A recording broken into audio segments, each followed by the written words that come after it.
Everybody. My name is Leah Granger, and this is Curtain Call, a weekly interview series with powerful women in the arts, presented by FabCollab and supported by Canadian Heritage. And I am one of the co-hosts. Our other host is Tamar Ilana, and we take turns speaking with incredible women, many of them from Toronto and from Canada, but a lot also from around the world. And if you know somebody that you'd like to hear in conversation with me or Tamar, we'd love to have you recommend some amazing women or gender diverse guests that might be interested in joining us. This week we have a very special guest. It's somebody that's local to our community here in Toronto. Somebody in the flamenco world. I know we have a lot of flamenco guests, as myself and Tamar are both flamenco performers ourselves. And this is somebody who has been a real fixture in the community for all of the hard work that she's done to give artists a place to perform, because flamenco is I think first and foremost something that you do live, and to do that you need a venue. And so she has provided that for so many artists over the past several years. Our guest is Kiyo Asaoka, and there we go. There she is. I'm going to invite her. We love Instagram Live for this, but live on online stuff is never without its Okay. Okay, I'm so sorry. did it again. No problem. No worries at all. Nobody knows Thank you so much for all the patience and waiting. No problem. It happens literally every time. Oh, good. So no worries. Good. I'm not the only one. So Kiyo, tell us a little bit about, I've just been talking about like flamenco and like having a place to sort of do it, but tell us about how you first came to flamenco. So I moved from Japan to Canada in 97. That's because I came with my current husband, who was my boyfriend at that time.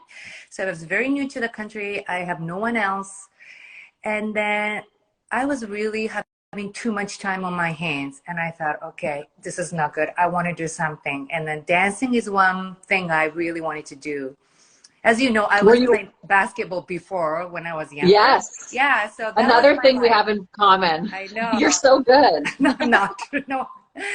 But so that was my motivation. I wanted to dance. And then my husband is not into dance at all. And I thought, okay, I needed some dance that I don't need a partner.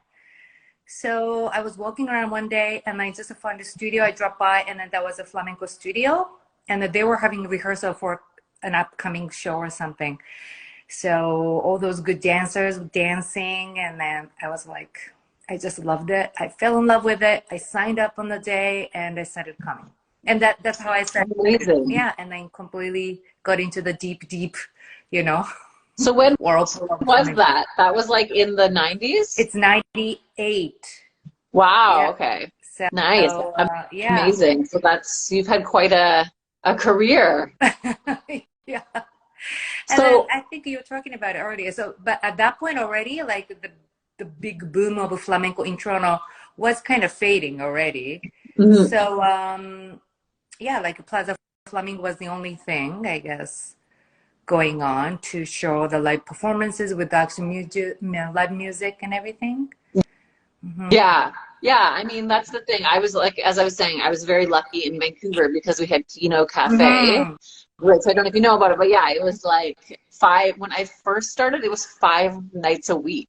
And the only nights they didn't have it was Monday and Tuesday. And there was like enough artists to sort of support that. Yeah. And there still are. And that was happening until like last year, essentially. I think it stopped, unfortunately. But like it's something that there's these companies in town and these productions, but it really is something like in Spain you see that happens on a daily basis, different people working with different people. Yes. Yeah. And enough people to come and enjoy, you know? Like that's what we are missing in Toronto, I think. Like so many people don't know even about flamenco, you know? Like Yeah, we need yeah, we aficionados. need aficionados. Yeah. Like I grew up in Tokyo and I never danced, which I wished I had because Mhm. it's huge there. And everyone knows flamenco there, even in Japan. And like Yeah. it's funny, like the word of flamenco is known to people here. Like if you say, "Oh, I dance flamenco," and then people are like, "Oh, I know it," and then Salsa. yeah, salsa or Argentine tango, or they completely think of something different. People are Yeah, always like, how do you find a partner that's tall enough? I'm like, I don't find that. and I don't need it. It's a non-issue. Yeah. So. So tell me a little bit about your career, like as a dancer. Like, how did you develop your own sort of uh voice? So I got into it so quickly, and I got so like devoted. I was so Yeah, committed. I had so much time back then too. So I really started going to practice 5 days a week. And amazing. then the dance school called Arte Flamenco, which is still at Rosedale and the Young location. So I learned all my flamenco there first, most of my career. And I became a company dancer there. And so then I got deeper and deeper again, like, more practice. And then I get to know more. And then I found more that I don't know. And then I want to do more. And that's like the loop. And What do you think it is about flamenco that makes people become such weird obsessives? I always talk about this with other flamencas. Like, is that flamenco that makes people weird, or weird people get attracted to flamenco? I don't know, but it's definitely the addiction, not addiction, but it's just so much more. So more, like, even for myself, it was just, I just wanted to dance. And I Mhm. thought, oh, that must feel good if you can dance to the music in the rhythm. Then you realize, oh, that's not only about it. And then there's more. And once you see a little bit of that more, then you want to know. And it seemed like never ending journey. And Yeah, I still feel like after 20 some years, I'm still feeling like I'm a baby. And then there's so much more out there. yeah. So if you It's love, crazy. yeah, it's crazy. And if you like the art form, you can never get out of it. And it is like, yeah, exactly. It's like the more you study, it's like one door opens Yeah, and then you just see another yeah, whole school of things that you don't understand that yeah, you like need to learn. My yeah. teacher, my first teacher, Oscar Nieto in Hmm. Vancouver, he was like, he called everybody flamenco junkies. Yeah, Like yeah, we all of the addicted. people that did it. It's true. Yeah, We're yeah. obsessed. Uh-huh. But there really is something about it. And you see it, yeah. You see it in Spain too, amongst all the foreigners that are there. Yeah, Yeah. they're all So junkies, right? you've been to Spain as well, right? You've been to like the Jerez festival Oh, and gotten a that little was bit the there. only, yeah, that was only my experience in Spain, and I wish I had gone a lot more and the longer when I was younger and when I had more time. Hmm. Um, but yeah, just one experience just blew my mind too. Yeah, It's totally. it was so different. And again, I was always in a small pond. Of course, everyone starts off a little pond, and then you realize there's a bigger pond out there. And in Spain, Totally. I feel like I jumped into the huge ocean from a little pond all of a sudden, and like, oh my God, Yes. yeah. Going Hmm. to Spain is like, you're like, I think I'm really good at this. And then you're like, never I mind. I know. How dare I even thought of it? Like I felt like, okay, I'm gonna take intermediate advanced class. Okay, okay. What was I thinking? Like I'm not even there. I know, it's so crazy. So, and did you, before starting your own series, like, were you finding places to perform in the city?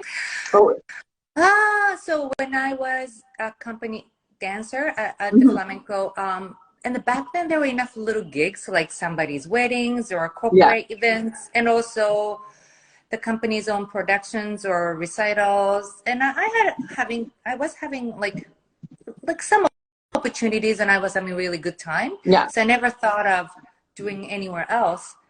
And actually, I didn't even know much anything other than that company. So I never even thought of it. Then I kind of saw things are going on in Toronto. And then a couple times I subbed Plaza Flamingo Okay. when some Back in dancer the wasn't day. available. And yeah, so Nice. that's how I got into like learn how to dance actually at kind of tablao setting with artists that I'd never really worked with before without rehearsing much.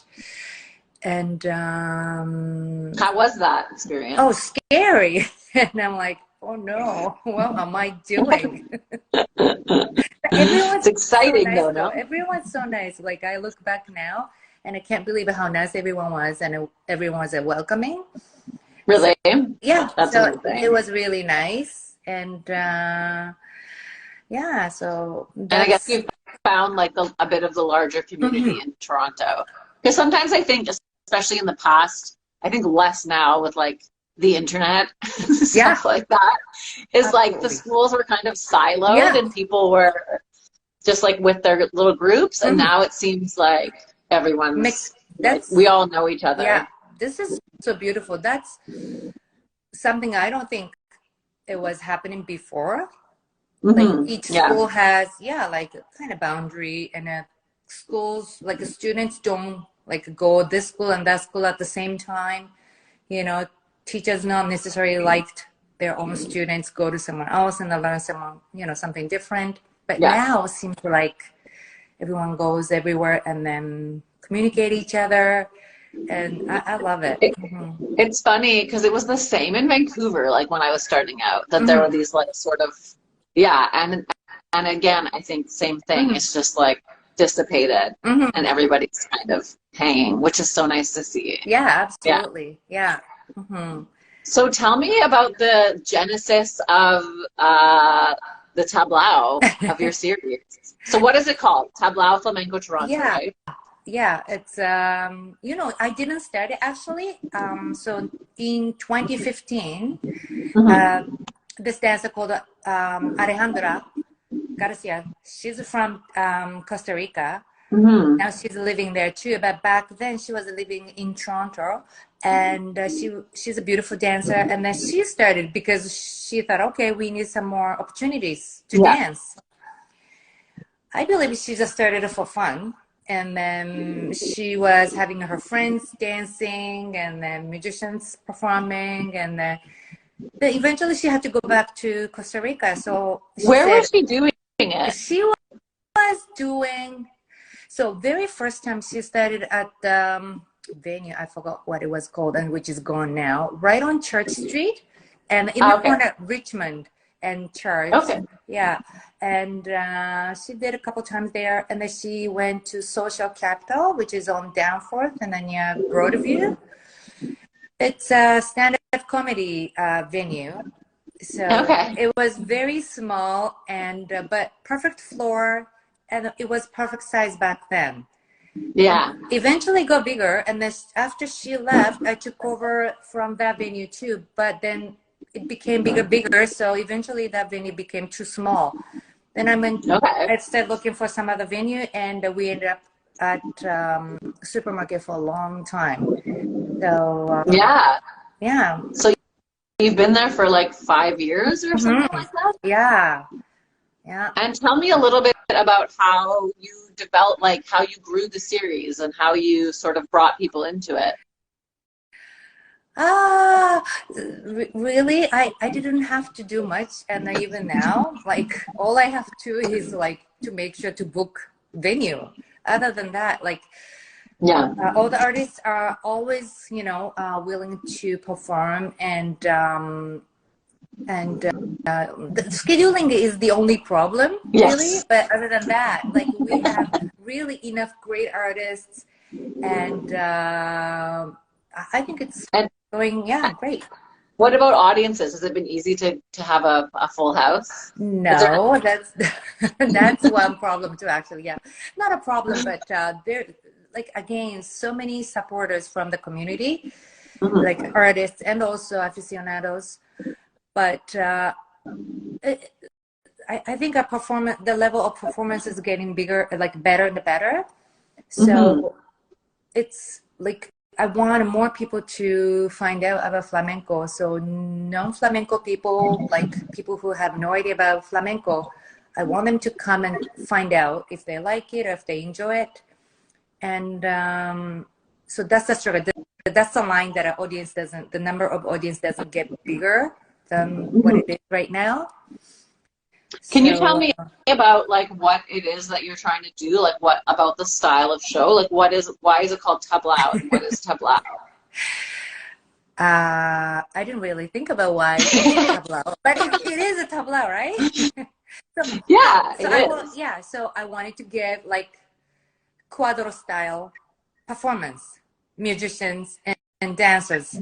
But then sometimes artists want to try out some different style, like a little bit more theatrical or like very different style of presentation, which is always welcome too. So not necessarily cuadro style flamenco performance. But well, tablao seems like familiar to everyone, I thought. And yeah, in the weekend. Yeah, I mean, tablao, like right? it's exactly. Well, I think tablao just means like tabla, Right? So Yeah. it's like a place to do it. Yeah. And I love the idea, like having drinks or some food and just hanging out, relax, and just enjoy casually, not like sit down kind of theater style, which is great too. But at tablao, it's more casual and the more intimate kind of space. Yeah, it's always kind of felt like a cabaret. Yeah, I love that kind of atmosphere. Cool. Yeah.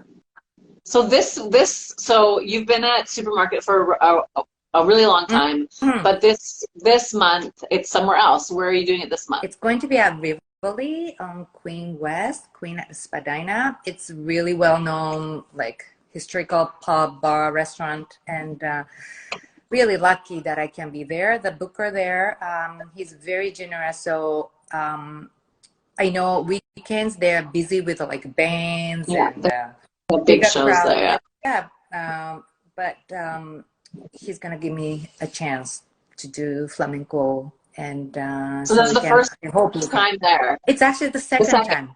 Okay. Yeah. Okay. Cool. Yeah. So and when is it? On the 18th? It's on Sunday the 18th. Sunday the 18th, 7:30. The door's gonna be open 6:30, so enough time to, it's a general admission. But if you come earlier, as soon as 6:30, you can, reserve your seat and you can drink and hang out until the show starts.